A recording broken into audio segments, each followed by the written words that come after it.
வல்லமையும் அன்பும் ஞானமும் நிறைந்த கிறிஸ்துவாகிய இயேசுவின் நாமத்தில் உங்களுக்கு என்னுடைய அன்பின் வாழ்த்துக்கள். இந்த நாளிலும் யோவான் எழுதின சுவிசேஷம் 2ஆம் அதிகாரம் 11ஆம் வசனத்திலிருந்து 16ஆம் வசனம் வரைக்கும் நம்ம தியானிக்க போகிறோம். இவ்விதமாக இயேசு இந்த முதலாம் அற்புதத்தை கலிலேயாவில் உள்ள கானா ஊரிலே செய்து தம்முடைய மகிமையை வெளிப்படுத்தினார். அவருடைய சீஷர்கள் அவரிடத்தில் விசுவாசம் வைத்தார்கள்.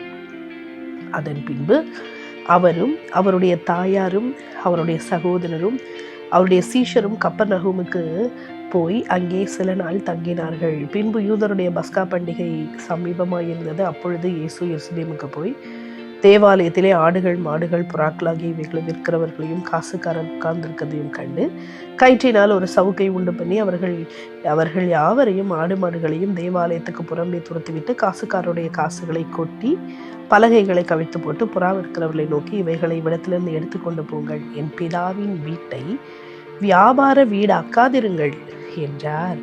பிரியமான சகோதர சகோதரிகளே, இயேசு செய்த இந்த முதலாம் அற்புதத்தை கானா ஊரில் அவர் செய்து அவர் தம்முடைய மகிமையை வெளிப்படுத்தினார் என்று பார்க்கிறோம். கிறிஸ்துவின் மகிமை வெளிப்பட ஆரம்பிக்கிறது. அந்த 30 வருடங்கள் அவர் தன்னுடைய தாய்க்கும் தகப்பனுக்கும் அவர் அடங்கி கீழ்ப்படிந்து அவருடைய சாட்சியை முதலாவது வீட்டில் அவர் காண்பித்தார். அப்போ அவருடைய மகிமை அது வெளிப்படாமல் இருந்தது. அதுக்கப்புறம் நம்ம பார்க்கிறோம், இந்த அற்புதத்தின் மூலமாய் சுற்றி இருக்கிறவங்க ஆச்சரியப்பட்டாங்க. தண்ணீரை போய் ரசமாய் மாறியது. தேவகுமாரனுடைய மகிமை இந்த அற்புதத்தின் மூலமாய் வெளிப்படுத்தப்பட்டது அப்படின்னு நம்ம பார்க்கிறோம். இந்த அற்புதத்தை பார்த்த சீஷர்கள் அவர் மேல் கிறிஸ்துவின் மேல் அவங்க இன்னும் விசுவாசத்தை வைத்தார்கள். மேபி அந்த சீஷர்களை என்கரேஜ் பண்ணும்படியாய் அவர் இந்த அற்புதத்தை அங்கு அடையாளமாக அங்கு காண்பித்தார். சில வேளைகளில் நம்ம வாழ்க்கையில் விசுவாச பாதையில் நம்ம சோர்ந்து போகும்போது, இந்த காரியம் நடக்கலையே, அது குறைவாக இருக்கே, அதை சோர்ந்து போகும்போது நம்ம வாழ்க்கையில் ஆண்டவர் செய்கிற அநேக காரியங்கள் உண்டு, செய்த காரியங்கள்லாம் உண்டு. நம்ம வாழ்க்கையை திரும்பி பார்த்தோன்னா இக்கட்டான வேலைகளில் அவரை நோக்கி கூப்பிடும்போது அவர் விடுவித்தார் அல்லவோ. அவர் நம்முடைய ஜபத்தை கேட்டு நம்ம எவ்வளோ அற்புதமாக நடத்தி வந்தார். இதெல்லாம் நம்ம நினச்சி பார்க்கும்போது அவ்வளவு செய்தவர் இதை செய்ய மாட்டாரா என்று விசுவாசம் நமக்குள்ளே என்ன செய்யும்? எழுச்சி பெறும், எழும்பும். அப்போது ஆண்டவருடைய மகிமை அங்கு வெளிப்படுகிறதா இருக்கிறது. பிரியமானவர்களே பாருங்கள், அதுக்கப்புறமா இயேசுவும் சீஷர்களும் அவருடைய சகோதரருக்கும் என்ன பண்ணுறாங்க? கப்பர்நகூமுக்கு போய் கொஞ்ச நாள் தங்கி இருக்கிறாங்க. இயேசு கிறிஸ்துவோடைய வாழ்க்கையில் ஒவ்வொரு காலகட்டத்திலையும் ஒவ்வொரு நாளும் பிதா என்ன சொல்கிறாரோ அதை செய்கிறதற்கு இயேசு தவறுனதே இல்லை. அப்புறம் பஸ்கா பண்டிகை வரும்போது சமீபமாக இருந்தபோது எருசலேமுக்கு எல்லாரும் வர்றாங்க.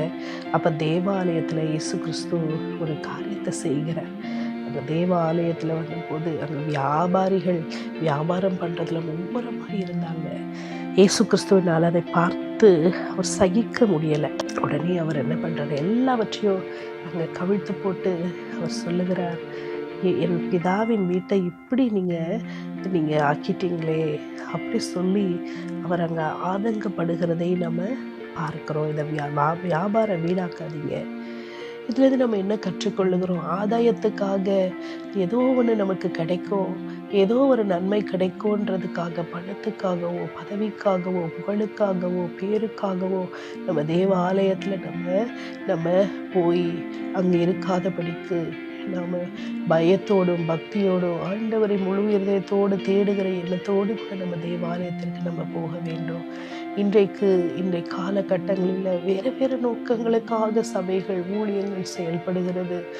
பிரியமானவர்களே, நாம் இந்த கூட்டத்தில் இல்லை, ஒரு வித்தியாசமான வேறு பிரிக்கப்பட்ட பிள்ளைகளாய் பிதாவின் வீட்டில் போய் அவருக்கு நன்றி சொல்லி தேவ பிரசன்னத்தை உணர்ந்து தேவ மகிமையை பெற்றவர்களாய் நம்ம உணர்ந்தவர்களாய் ஆலயத்தில் கர்த்தருடைய வார்த்தையை நம்ம பெற்றுக்கொண்டு நம்ம வர வேண்டும். அதற்காக தான் நம் தேவ சமூகத்துக்கு கடந்து செல்ல வேண்டுமே தவிர வேறு எந்த எதிர்பார்ப்புகளோடவோ இல்லாத அலட்சியமாக ஏதோ கடமைக்காக நான் போய் வர வேண்டும் என்று என்று அல்ல.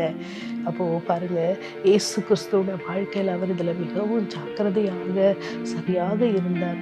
நிறைய இடங்களை நம்ம பார்க்குறோம், தேவாலயத்துக்கு போய் உபதேசம் பண்ணுவதிலோ ஜெபம் பண்ணுவதிலோ இயேசு கிறிஸ்து சரியாக அங்கே இருந்தார் என்பதை நம்ம அவருடைய வாழ்க்கையிலிருந்து நாம் கற்றுக்கொள்ளுகிறோம்.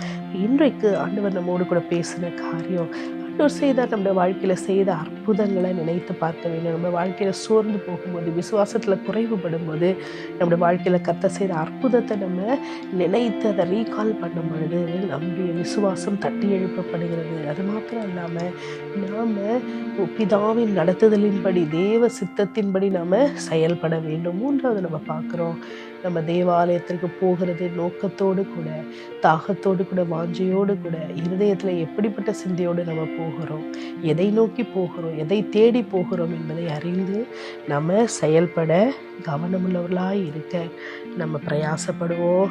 இதற்காக நம்ம ஆண்டோட முகத்தை நோக்கி பார்ப்போமா? எங்களை அன்பின் தெய்வமே, எங்களுக்கு நீர் இன்றைக்கு கற்றுக் கொடுத்த வார்த்தைகளுக்காக ஸ்தோத்திரம்.